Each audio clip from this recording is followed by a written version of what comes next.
Welcome, everybody. Welcome. It is lovely to see you today. Hope you are staying cool if you are in the Northern Hemisphere and having this next round of heat. I'm Rachel Scheinerman. I edit My Jewish Learning and a Daily Dose of Talmud, and you have arrived at Daf Yomi Week in Review, where we look at some highlights of what happened in Daf Yomi in the last 7 days. We are joined this morning by Rabbi Lexie Botzum, who is going to steer us around these pages in the second chapter of Avodah Zarah. So why don't you go ahead and get started? Amazing. Well, great to see all of you. Um, so it's been, in general, I find Masechet Avodah Zarah really fascinating. And this is really where, in this section, our chapter has kind of been split into two main topics, right? The first section was a lot of these assumptions about interactions with non-Jews and moral assumptions about the behavior of non-Jews, things with the animals, about not being secluded, etc. And the second half is primarily about food prohibitions, right? This question of like food or other substances that we either can't consume or benefit from, or can consume but or can't consume but can benefit from, right? And so this is where we start talking about Yain Nesach, right? The idea of libated wine, which will really continue throughout the Gemara.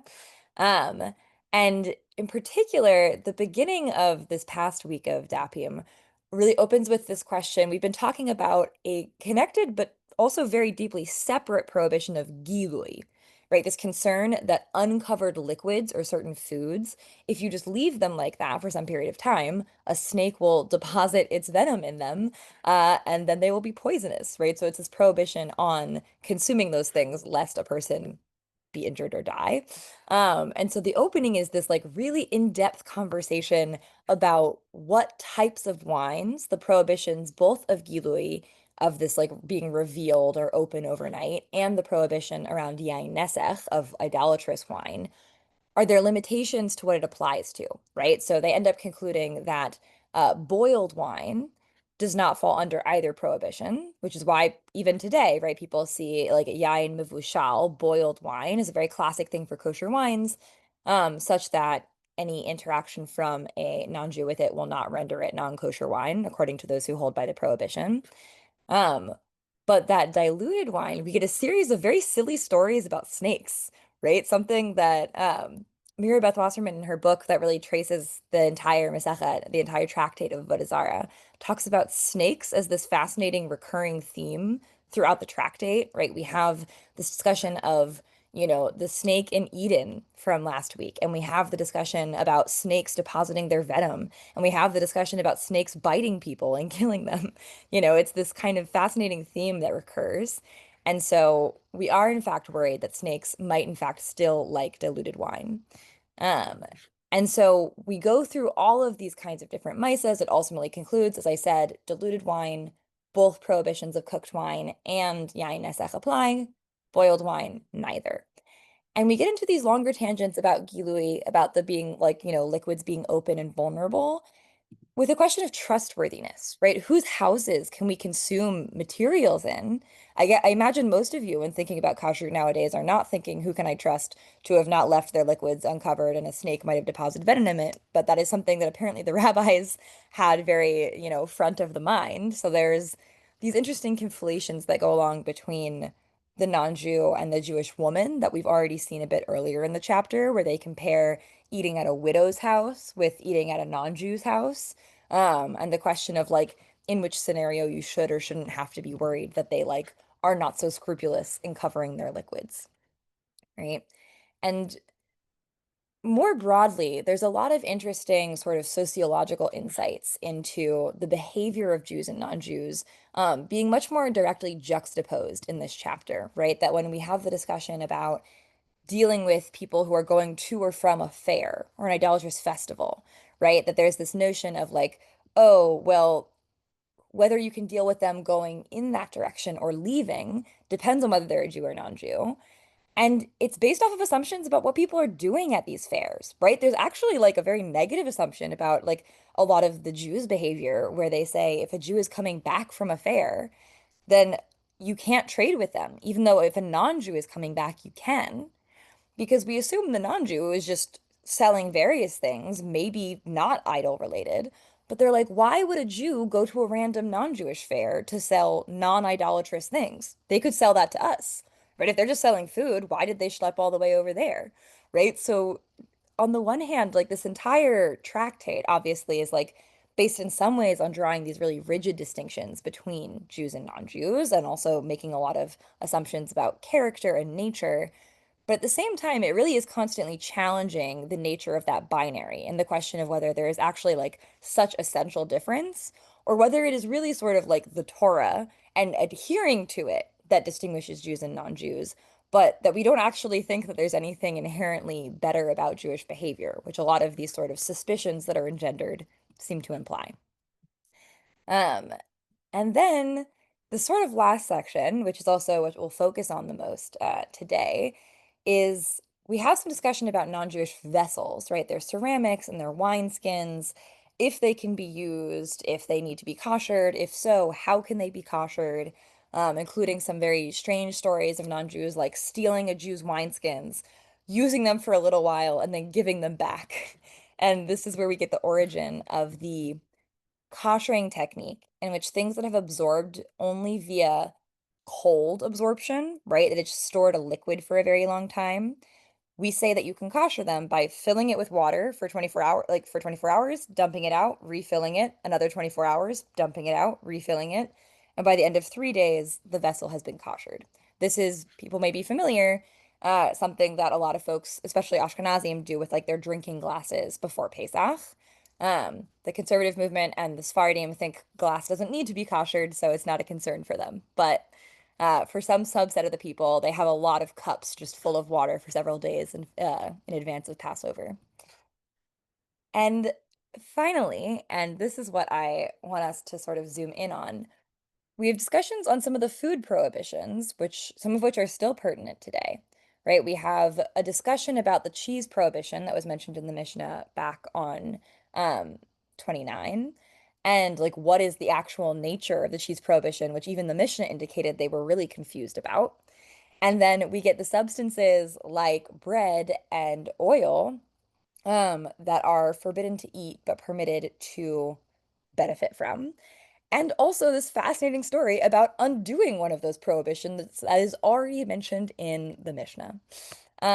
So I'm going to share my screen. We're going to look a little bit at both the question of the cheese prohibition and of um, the prohibition and then permission of oil as like I think a really interesting glance at a broader question this Masachet, especially this chapter really tackles, which is what is the nature of rabbinic authority? And how much of the stuff that we're weaving is grounded in Torah law, and how much of it is actually like a rabbinic decree that has no fundamental basis in Torah law. So I will share a link to this sheet in the chat, as well as would it be preferable if I share my screen as well, or is it easier for folks to follow along on theirs? I think I'll probably easier to share screen. Yeah, go ahead and share screen, and folks can also open up if they wish. Okay. So I'm beginning by briefly reviewing something that was a little over a week ago, but it's the Mishnah that we're still discussing in this week's Gemara. And specifically the end of the Mishnah, where we have this fascinating conversation between Rabbi Yehuda and Rabbi Yishmael and Rabbi Yoshua. Right, Rabbi Yoshua is Rabbi Yishmael's teacher. So we get this story where it says Rabbi Yishmael asked Rabbi Yeshua this whole series of questions. He's like pestering him with questions while they're traveling along the road. And he says, for what reason did the sages prohibit the cheese of Gentiles? Right? That these are two Tannaitic sages, right? Sages during the time of the Mishnah. And Rabbi Yishmael is admitting, he's like, I don't know what the purpose of this is. I've been told that cheese is forbidden, but I don't know why. And Rabbi Yeshua says, because Gentiles curdle cheese with the stomach contents of an unslaughtered animal carcass, right? That basically there's rennet, some of those ingredients can be found not just on the skin linings, which as we'll see later is more problematic, but just like in the sort of curdled contents of the animal's stomach, right? That using what's within the stomach to then curdle other milk. Um, the idea here is that like any not kosher animal or not kosherly slaughtered animal, um, Rabbi Yeshua is saying if you use the contents of their stomach to curdle the cheese, it's forbidden. But Rabbi Ishmael is a very sharp student. And so he says, but aren't the stomach contents of a burnt offering subject to a more stringent prohibition than the stomach contents of a unslaughtered animal carcass, i.e. nevela? And yet they said a priest who is open-minded, shedato yafa, with regard to what he eats, may swallow the stomach contents of a burnt offering while they are raw. And the other sages did not agree with him. But the sages said one may not derive benefit from the stomach contents of a burnt offering ab initio, lichatchila, and if one did derive benefit from them, he is not liable for misusing consecrated property. So this is talking about, again, a different category of prohibition, which is a burnt offering that's not supposed to be consumed. And they nonetheless say that if a priest who's really not picky in what he consumes wants to just basically chug the contents of one of these animals' stomachs, there's at least an opinion that's completely permissible. Um, and everyone agrees that certainly deriving benefit from these contents is permissible under Torah law. And Rabbi Ishmael is like, the rules around an olah, burnt offering, are much more strict than around nevela, around like unslaughtered animal carcasses. So why would it be okay to just drink, according to one opinion, completely okay to just drink the contents of an olah's stomach, but not even to use the rennet from a nevela stomach to curdle? And so Rabbi Yeshua responds and says, that's a fair point. I'm going to give you a different answer. The cheese of Gentiles is prohibited because they curdle it in the stomach contents of calves used for idol worship, right? That whereas nevela, an unslaughtered animal carcass, is forbidden to eat, it's not forbidden to benefit from. But any animal that has been worshipped is forbidden even to derive any benefit from, right? So he says, well, if the animal was worshipped and they used the rennet from that animal's stomach, then definitely the cheese is prohibited. He's like, you made a good point. I'm giving a different answer. For Rabbi Yishmael, again, a very sharp and somewhat annoying student, has a pushback to this as well. Says, if that's so, why didn't the sages prohibit deriving any benefit from the cheese? If it's from idolatrous material, it shouldn't just be forbidden to eat. It should be forbidden to benefit from. And we didn't say that about the cheese prohibition. We said it's only forbidden for consumption. And now we get to the most fascinating bit, which is that Rabbi Yehoshua seemingly does not answer Rabbi Yishmael. He says he diverted his attention to another matter and said to him, Yishmael, how do you read this verse in Shir Shirim, Song of Songs? Do you read it as for your love, dodecha is better than wine, or for your love, dodaich is better than wine? Right? So the first version of dodecha would be your love, meaning the masculine, God, because of this notion that Shir Shirim is a conversation between Israel and God. Whereas the second version of dodaich, the feminine, would be the Jewish people.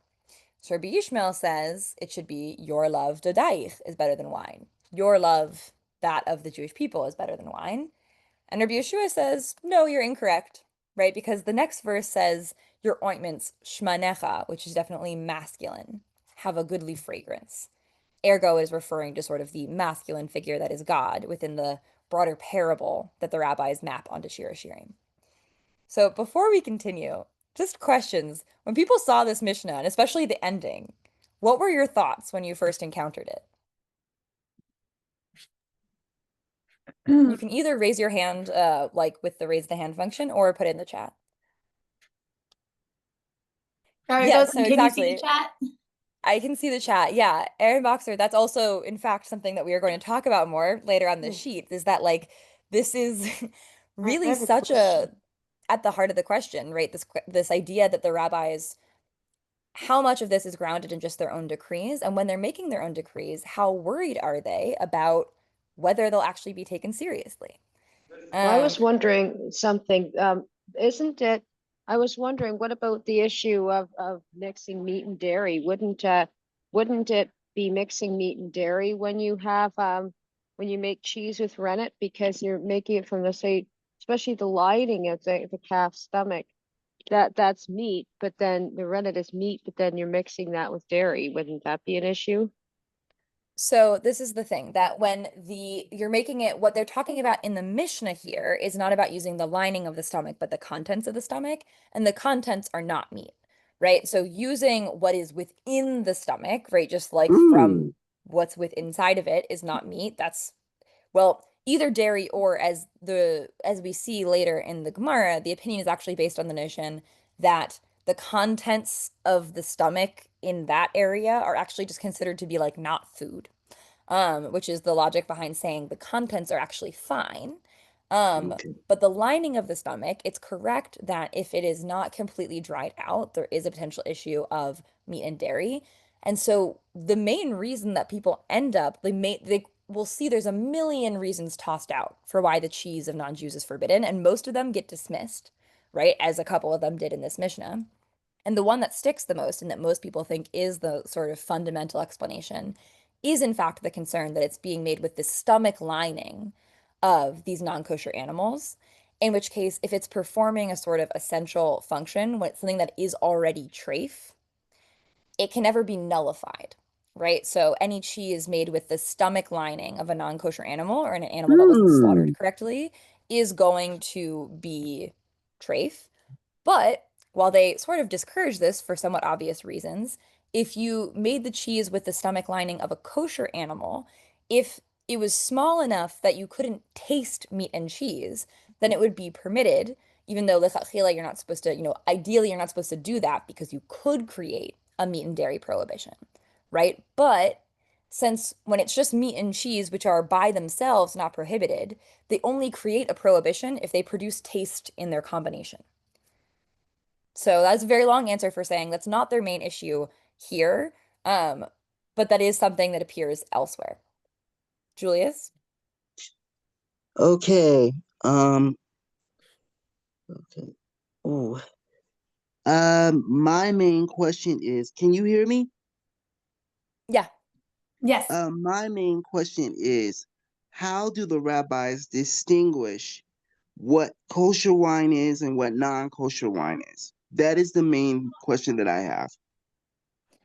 Yeah. So the rather simple answer is that the rabbi's distinction is, well, actually, no, it gets into a much more complicated answer. The simple answer is that they think any wine produced by non-Jews is not kosher. To be clear, they have two different categories that come up. There's yain nesach, which literally means libated wine, which grounds that prohibition in the fear of idolatry.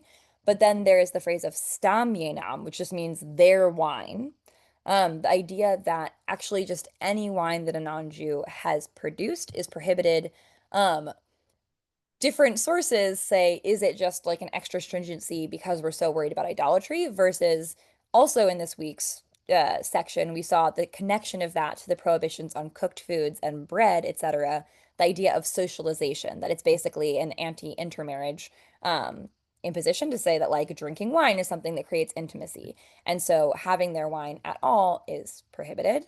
And then there's the additional stringency, which is that if a Jew made wine, but a non-Jew poured it or like moved it in certain meaningful ways, it's also considered to render it prohibited unless the wine, as I mentioned earlier, is like mivushal, has been boiled.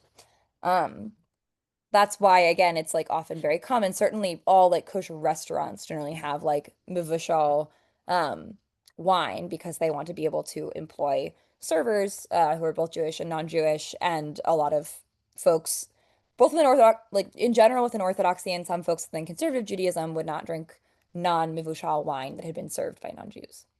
So, as I am getting at with this whole section, um, and we'll discuss a little bit more, we see in general this sort of split within kashrut between things that are prohibited because of the ingredients versus because of the owner slash preparer. So that we're gonna talk about a little bit more when we get into a discussion of this Rabbi Yishmael Rabbi Yehuda debate.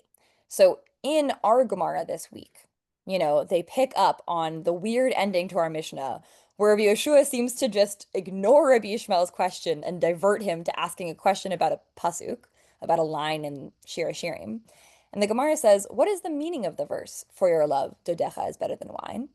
When Rav Dimi came from Eretz Yisrael to Babylonia, he said, "The congregation of Israel said before the Holy Blessed One, Master of the universe, the statements of your beloved ones, i.e., Dodecha, i.e., the sages, are more pleasant to me than the wine of the written Torah itself," which is like a radical statement of like the rabbinic orientation towards oral law, right? That obviously, we see different sentiments expressed throughout the Gemara about like the relative weight of Torah law and oral law, but this is a really radical statement, right? The idea that like actually, your sage's statements are the most beautiful thing, even more beautiful than that which actually appears in scripture.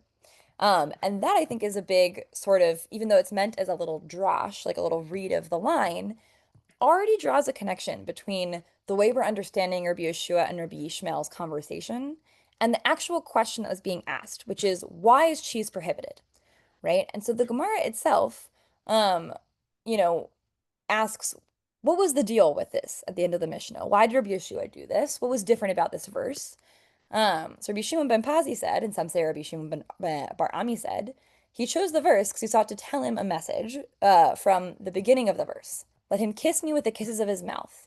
In essence, Rabbi Yeshua said to him, Yishmael, my brother, press your lips one to the other and do not be so hasty to retort, i.e., stop questioning me, right? You keep asking me questions about the nature of the cheese prohibition, and I don't want to answer, so stop asking me.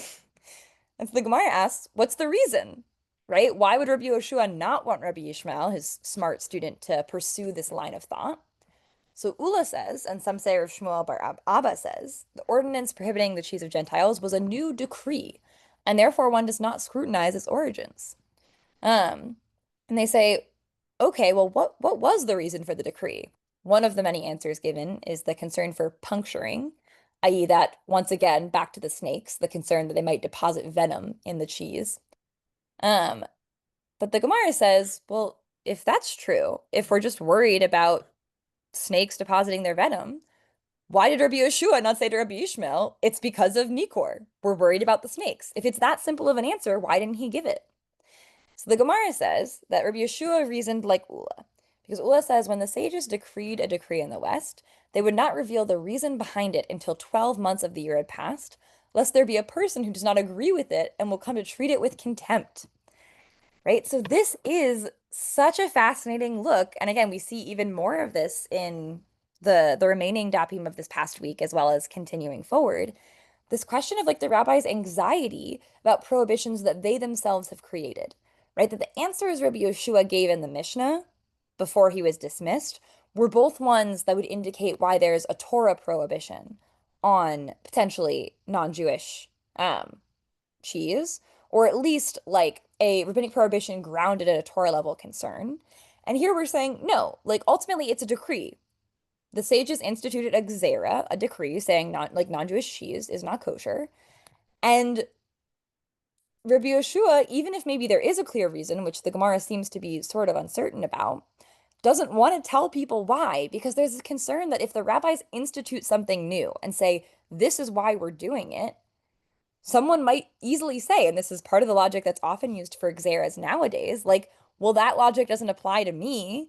I have a really, nicely shuttered house and there's no snakes coming in here. I'm not worried about them depositing venom in my cheese. So I'm just going to eat the non-Jewish cheese, right? And so that you have to, this logic that you have to basically kind of put the prohibition out without explicit explanation, get people to take it seriously, and only later can you actually tell them why. And this leads to, there's Shlomo Naeh, who's like a, academic Talmudic scholar, reads this sort of interaction between Rabbi Yeshua and Rabbi Ishmael, and he understands the sort of diversion of Rabbi Yehoshua at the end when he's talking about the line from Song of Songs as not actually a diversion, but a sort of coded response, right? That he understands their interaction as Rabbi Ishmael basically asking Rabbi Yeshua, is there a Torah base? Are we actually worried about the ingredients of this cheese at all? Or is it just about its association with non-Jews? And so as he references this, sort of understood dialogue between God and the people of Israel in Shir Hashirim, in the context of the song, asking what gender the possessive ending of a word takes is asking who is the speaker, right? God or Israel, right? And so the question that they understand of like, are we the psukim they're referring to are actually talking about wine and oil in Song of Songs, that it's less unrelated than you might have thought. And that the way Shlomo Naeh parses that is that he's saying, actually, Rabbi Yehoshua is telling Rabbi Ishmael in code, this is a rabbinic decree. The speaker, right? He's saying it's dodaich, it's the masculine dodecha. We're speaking to God, meaning it's us. It's the people of Israel who are the ones speaking in that pasuk. AKA, we are the actors. It's Rabbi Yeshua basically saying, look, this is a rabbinic decree. It's not based on a Torah level fear, but for the reasons just articulated, we don't want people to know that, right? So keep it on the down low is essentially how he reads that answer. That rather than it being a diversion, a distraction because he didn't have an answer, it's this sort of code because he wants to keep things somewhat secretive. So finally, near the end of this week, we see a Mishnah, again, listing things that you can't eat, but you can benefit from. And one of them, it mentions their bread and oil, right? Non-Jewish bread and oil. And then the Mishnah immediately says, Rebbe Ubeit Zino, Hitiru Hashemen. Rabbi Yehuda Nasi in his court permitted the oil of Gentiles completely, right? So we're mentioned that that was initially a prohibition, and in the same breath, they retract it, right? They say it doesn't actually apply. And we're not going to read the entirety for the sake of time because I want a couple minutes just to chat. But the Gemara ends up asking if oil was a decree that we get, from Beit Shammai during that one day when they issued 18 decrees, how could Rebbe, who comes later and has less authority, undo that decree? In general, we have this principle of you can only undo a decree with a Beit Din of greater number and authority. And the 18 sort of decrees of Shammai are understood as generally being never revocable. So how did Rebbe have the power to take away the oil prohibition? And the answer is that it never took, right? The prohibition never spread amongst the Jewish people. And we don't impose a prohibition on the community that they cannot keep, right? Which is a logic that is both, obviously understood that like halacha is meant to be lived. And if it can't be lived, then it's not an actionable halacha. And is also a grounding of rabbinic authority, right? Because if you issue a prohibition that the community simply can't do and therefore doesn't follow, it actually really undermines your authority. That if there's something that's like so impossible for them that they won't keep it, then it puts the rest of your decrees on much shakier ground, right? And so these whole couple dapim, I think, are really invested in the question of how much of this is grounded in Torah concerns, how much of it is wholesale a rabbinic project. And if it is the latter, what does that mean? How seriously do we expect people to take that? Are we actually more stringent because we're worried that people won't take the rabbinic prohibition seriously? So that is, I think, a huge question both throughout this week and even will continue throughout Masechet Avodah Zarah, throughout the tractate. I'm interested if folks have any kind of concluding thoughts on this. We have a minute. We can take a comment or two if folks would like to. I see that someone said, if Talmud's about questioning, how can rabbis change that? In general, there's a lot of, they value inquiry between themselves. But as we see, the rabbis, quite frankly, value inquiry or questions from people they don't see as their equals much less. The rabbis value machloket, debate with other rabbis. They don't actually value it with people who they see as not part of their intellectual project. And there seems to be a fear here of the broader populace not taking them seriously. And so when that's a concern, they do actually advocate more closed lips, as it were. Yeah, it's all about not having mixed dancing. I mean, unironically, kind of yes, but only with non-Jews. The mixed dancing between Jews of different genders, we haven't gotten there yet. All right, we will have time to continue this discussion because we have many more weeks in this tractate. Thank you, Rabbi Botzum, for this really stimulating conversation. It's sometimes from our vantage point, we just think of the Talmud as so authoritative and the rabbis as so authoritative, and it's sometimes hard to imagine that it was ever in any doubt. But texts like this make us wonder. So we're going to wrap it there. I want to let everyone know that we will, of course, be here next week. But if you would like more online learning in this medium sooner, on Tuesday, that is July 29th, Dr. Sarah Ronas is giving a class on the different stories of the destruction of the temple in anticipation of Tisha B'Av, which is happening next weekend. So that will be in the newsletter. I also am putting it in the chat now. That's the link I just popped into the chat. So you can go ahead and click on that to register for the class. So you will have the Zoom link. And as always, we will see you in your inbox tomorrow morning. And we wish you all a very Shabbat Shalom. And we'll talk to you soon. Bye.